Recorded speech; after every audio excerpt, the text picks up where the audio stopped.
Cassie wants the judge to let Diddy rot in prison.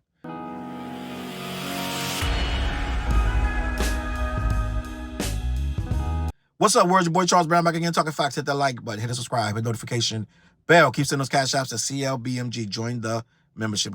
As you all know, Diddy has been convicted and Cassie is here for it. She has written a letter to the judge saying that Diddy ain't changed, right? I don't know if you guys saw Matrix, and he said, "Damn it, Morpheus, your ass ain't gonna never change." That's what Cassie trying to say. Diddy ain't gonna never change. She wrote a letter to the judge. She wants Diddy to stay in there as long as possible. She's afraid. She's having nightmares and dreams, and she don't want to have the thoughts of Diddy coming back to take revenge. I want to read this article, and we're gonna have a conversation. All right. Cassie Ventura says Diddy hasn't changed at all in a chilling letter to the judge.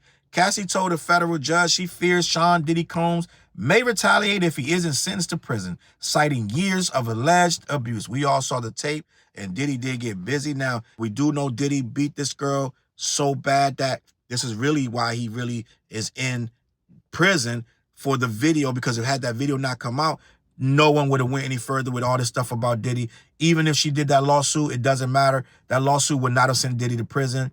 He had paid it off. He settled within 24 hours. So that was already water under the bridge. Somebody got that footage, and that kicked off a whole Surviving R. Kelly campaign, because then they were like, well, if this is out there and he did this, then he did more. So they went and raided his house and got a whole bunch of baby oil. They really ain't getting nothing else but the tapes, and they really only got the tapes for the rich people involved. Like I said, they've been returned to the rightful owners, and you will never hear another peep about them tapes. So right now, Diddy's only on trial for one charge. The other charges he got acquitted, and Cassie's worried he's going to get out and start causing havoc in a very Diddy way. Let me read the rest of this article. Let me continue. Cassie called Diddy cruel and warned of retaliation ahead of sentencing. Cassie told a New York federal judge she fears Sean Diddy Combs will retaliate against her and others who testified if he avoids prison. In a victim impact statement submitted Monday, the R&B singer said she remains afraid of what Combs might do following his conviction on federal prostitution-related charges. Now, I'm in the minority. I don't think Diddy's going to come out with all this on the line and get right back into Diddy ways. I don't see it. First of all, they're going to be watching, right? How Dr. Dre, the watcher, right? I think they're going to be watching Diddy crazy. I think every move he make, because they want to get him bad. They want him just like they want Young Thug. Them two niggas going to be on the longest probation you ever seen in your life, right? Longest probation, longest parole, whatever you want to call it. They're going to be watching these motherfuckers for the rest of their lives. So Diddy ain't going to be making no phone calls. I'm just going to be honest. But Cassie believes he going to come out and exact revenge. Now, imagine how this looks. Who is Diddy going to call that's going to get wrangled up in some nonsense with Diddy? Now, I know some fools out there. I know if he want to push buttons, he can. But let's just be honest. Why would Diddy risk that attacking her or anybody? Kid Cudi, da-da-da. The very first thing that happens to anybody is associated with this case, they going straight to Diddy. They're going to want all his communications. They're going to want everything. They want to know who you paid, why'd you pay him, da-da-da. He would be a fool. He would be a literal fool to enact or try to exact any form of retaliation. I don't know how he could do it or get it. And just imagine, whoever he does to get it got to be a dummy. So they're going to do it the dumbest way possible. They're going to be a dumb. Yo, Diddy, pick up, bro. When I strangled him, I strangled her and her husband. Pick up, bro. Can I get my money now? I got shit to pay cash at me. It's going to be the dumbest niggas ever. And they whatever they do, go straight back to Diddy. And he ain't getting out this time. Right? You think you was in that maximum security shit now? You really ain't getting out. So just my opinion, I don't see this guy being this dumb, but we never know. We didn't think Diddy was as dumb for the shit he already got away with. But Diddy did a lot of reckless shit. He was allowed to move with impunity for years. He had a lot of rich friends who now running around. You can't catch him. You can't get him on the phone. So Diddy right now need to rebuild. He don't have the money he used to, gang. He don't have them assets like he used to. He gonna come out. He gonna lay low for a while, right? We know Diddy is gonna be Diddy. Diddy gonna end up probably back on the Breakfast Club at some point. But at the end of the day, when Diddy get out, he will be quiet for a little bit. Then he's gonna try to slowly creep back into the public eye. But I don't see him going after anybody from the trial. But Cassie sees it differently, and she knows him better than me. She might be like, listen, I know this man, so let me read what's going on. I am so scared that if he walks free, his first actions will be swift retribution towards me and others who spoke up about his abuse at the trial. She wrote in a letter to the U.S. District Judge Arun Subramanian. Gang, what's up with these names? Like every one of these court things I'm reading, these names be crazy, gang. Let me continue. As much progress as I have made in the recovery from his abuse, I remain very much afraid of what he's capable of and the malice he undoubtedly harbors towards me for having the bravery to tell the truth. I'm sure Diddy's mad. I'm sure he's steaming somewhere. I'm sure he got a whole listen. His butt is on his back, crazy right now about what happened in that courtroom. But at the same time, I think logic has to prevail in this situation. Diddy still don't know if he's getting out. They want 11 years for prostitution. Let me continue. Diddy convicted of federal charges. Combs, 54, was found guilty in July of transporting individuals across state lines for prostitution. He was cleared of more severe charges, including sex trafficking and racketeering conspiracy. His sentencing is scheduled for Friday in Manhattan Federal Court. So let me just say this, gang. All that stuff that they had on Diddy, gang, you got to understand what happened. Most of the charges got dropped before they even finished the trial. They ended up narrowing it down. They called it, they said they were going to simplify, right? They simplified it to 4 charges. And out of the 4, they only got him on prostitution, gang. At this point, what are we talking about? They dropped the arson charges. Like, what are we talking about? Diddy's awful. He's a cruel, awful individual. Nobody's disputing that. Diddy has been shown to be demonic. Very freaking he harbors all kind of anger, untapped emotions. He's all of that. Diddy is a bad person. Let's just say that inside and out. But at the end of the day, the charges didn't stick. All you got him on is prostitution, and they're trying to get him for 11 years for prostitution. Just make it make sense. If you're gonna get him on the stuff that he's so bad, he's this, he's that, he got pink cocaine in his pocket, all this shit. Well, the jury didn't see it that way. So I don't believe that at this point you're trying to give this man the max, right? For stuff you couldn't prove. You put him in trial, you put him in court, and you didn't prove it. Right? I'm not a Diddy supporter by no stretch of the imagination. But I would want, if I'm in there and you hit me with all these charges and they say all of them get thrown out and I beat them all, now you get me on one, now you're going to try to punish me? Well, I don't mean to be that guy, but he's charged with prostitution. I don't know if that, you know what I mean? I'm just going to be honest, gang. You got him with prostitution over state lines. I don't think people serve 11 years for that. If you got some more stuff, try him on some other stuff. But I don't know if that's going to be okay. But Cassie is allowed to feel, she's allowed to have nightmares and to feel whatever she's feeling. That's her cross to bear. Cassie feels a certain way and she's scared, but that's what these letters are for. When they do these letters, they're supposed to be able to express themselves as to why he shouldn't get out. This is normal in any trial. They're going to say, oh, Your Honor, this, that, and the third. I feel this, I feel that. So she's supposed to have a victim impact statement, right? So she's going to say how she feels. That doesn't mean that that's how he gets sentenced. The judge just takes that into consideration. Let me continue. Cassie testified during the trial describing an 11-year relationship she said was marked by abuse and control. She asked the judge to consider her experience when determining Combs' punishment. Quote, I urge you to sentence Mr. Combs in a way that reflects the reality of the evidence and my lived experience as a victim, she wrote. Now, that's a victim impact statement. I told you, that's standard. They're supposed to tell their truth, so that's what she did. Let me continue. Cassie relocated over her safety concerns. In her letter, Cassie revealed that she and her family moved out of New York due to safety concerns stemming from her testimony. Quote, we moved because I'm worried that he and his associates will come after her, she wrote.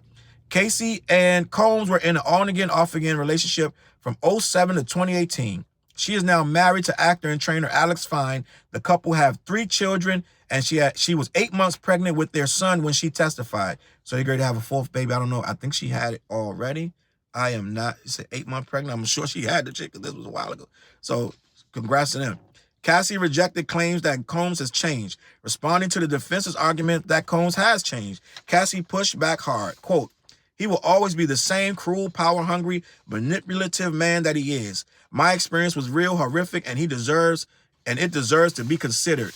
I believe that she is correct. Diddy is not going to change but so much, but sitting in that jail all that time, not knowing you're going to go home. Didn't he miss Christmas? He had a FaceTime with his kids or something like that.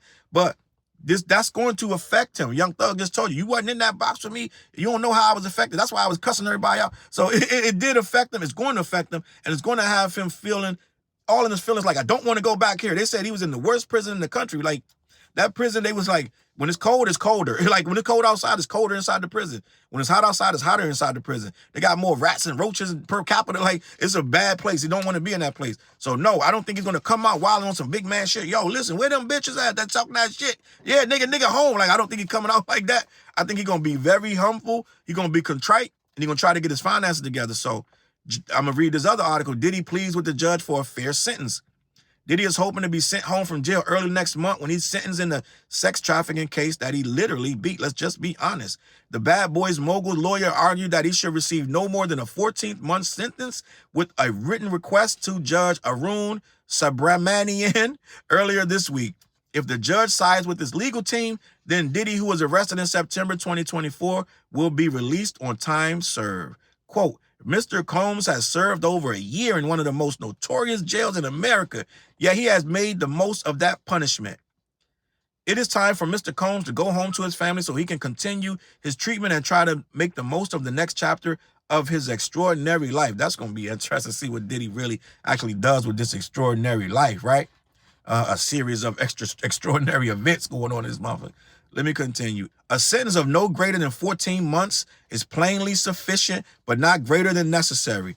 To accomplish the purposes of sentence, it is only just and fair sentence that could be imposed. Diddy would learn his fate on October 3rd. He faces up to 10 years in prison after being convicted of transportation to engage in prostitution this past summer. The 55-year-old was acquitted of the two most serious charges he was accused of: sex trafficking and racketeering. Those are awful. Those are awful. Those people are sex traffickers are awful, right?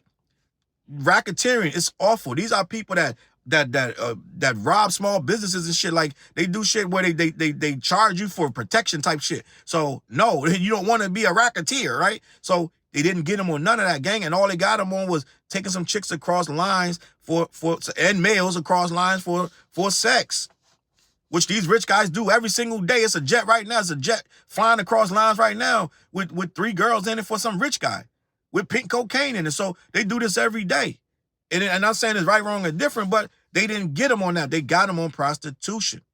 So in my opinion, I think 14 months is enough for prostitution. That's all it is.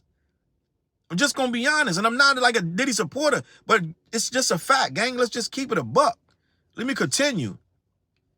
Puff recently featured on Jay Electronica's surprise project a written testimony. I have a whole video about that, about Jay Electronica's rollout for a written testimony leaflets marking his first musical appearance since the conclusion of his high-profile trial. And Jay Electronica is a staunch defender of Diddy. That's his man. He used to live with Diddy. I think he slept on Diddy's couch, and I think he stayed with Diddy for a considerable amount of time. So Diddy, he's never going to turn his back on Diddy, right? So end of the day, the whole trial happened. It came, it went. They raided his house. They got a whole bunch of baby oil. At the end of the day, it ain't much else going on with the trial. Diddy's an awful person. I'm going to say it again because somebody going to get my comments, misconstrue what I said. They're going to call me all kind of names, this, that, and the third. But end of the day, Diddy is an awful being, but they didn't get him for being an awful being. They got him for prostitution.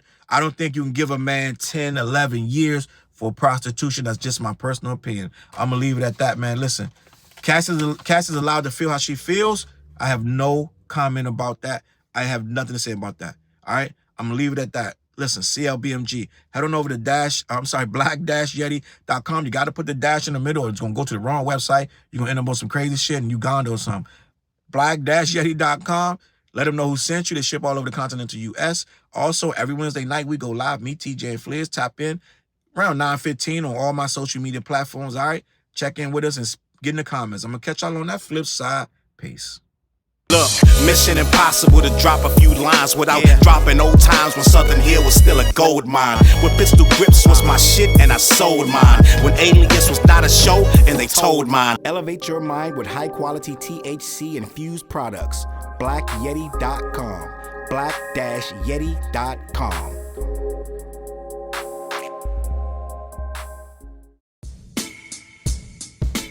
CLB.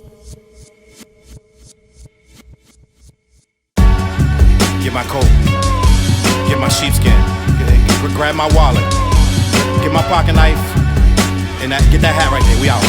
Grab my pocket knife too, let's go. When I first came to the city, niggas didn't believe me. I just wanted to join a team and throw assist pass easily. 6 man off the bench, alley-oop pass freely. Suit up for one game and hope a scout might see me. But nah, niggas is greedy, wasn't rocking with him. Unplugged the scoreboard, put a lock on the gym. Told me to power forward, point guard at the rim. And left me with no center and a ball full of phlegm. Not knowing that I'm a dog, a Rottweiler within, with the heart of a pit bull that don't bark for pretend. My bites cut deep, break the bone and the skin, with the level of hustlenomics you do not comprehend. So first I took a block down on the west side end, and then secured a spot with some goons and some kin, and then sent out some flyers, let the games begin. And in 6 months time, the city like that's him. Oh yeah, he the one that moved the hustle to the burbs. And yeah, he the one that knocked the hustlers off the curb. And yeah, he the one that set up shop without a word. And he the one that got it cracking, and all he did was rapping by the Hooters. I kept killers from being shooters. Put a mic in a thug's hand, now he loyal like Pats fans. Take a man off the streets past the needles and crack cans. Promise mama to keep him safe, then put some food in his face and he'll kill for you. But I don't need him for that. Click like, click share, tell them bitches we back. Share the whole location, tell them niggas where we at. Cause we out here and we ain't the cheese, we the trap.